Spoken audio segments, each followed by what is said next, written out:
Bit of the backstory here. Tim, you gave a speech. This was a speech supporting the Voice to Parliament referendum, and you told what was an extraordinary story about your ancestor.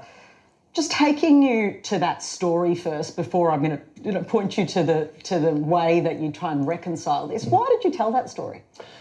Well, Pico, I've been listening to a number of the speeches in the debate about the Voice referendum, and I was becoming increasingly frustrated that a number of these speeches I didn't think were rising to the moment. And I just really wanted MPs to reflect on the nature of the debate and the moment we're in.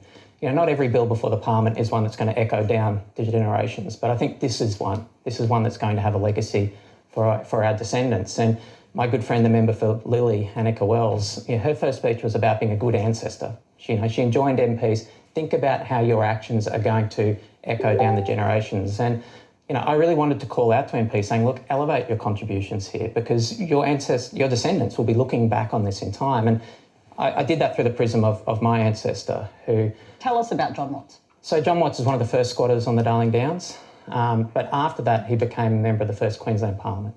That's significant in a couple of ways. Most significantly is in 1861 the Queensland Parliament held a parliamentary inquiry into the operations of the Queensland Native Police.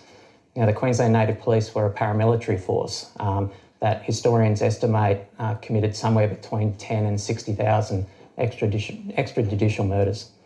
The actions of this Native Police force were well known to government. They were directed by the Executive Council and senior ministers. They were well known in polite society at the time.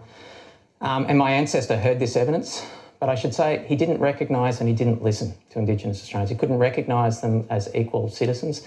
And he didn't listen. No Indigenous person gave evidence before that parliamentary inquiry. And then when that report was tabled, he gave a speech that's still in the Hansard in Queensland, where he said that we needed the Native Police because if you let the squatters have at it, it would be even worse. And at the end of the day, we had to teach the blacks the mastery of the whites through the power of the carbine.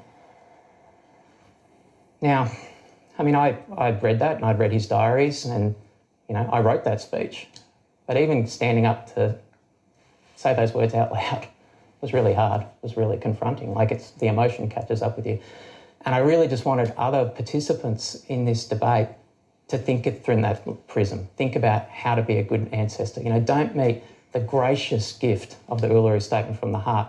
What an act of generosity in the face of that history to provide its pathway forward for healing and for unity for our country. Don't respond to that with bush lawyering and internet conspiracy theories and dog whistling. Rise to the moment. This is a moment that we can all grasp and do something that will echo down the generations. So how do we correct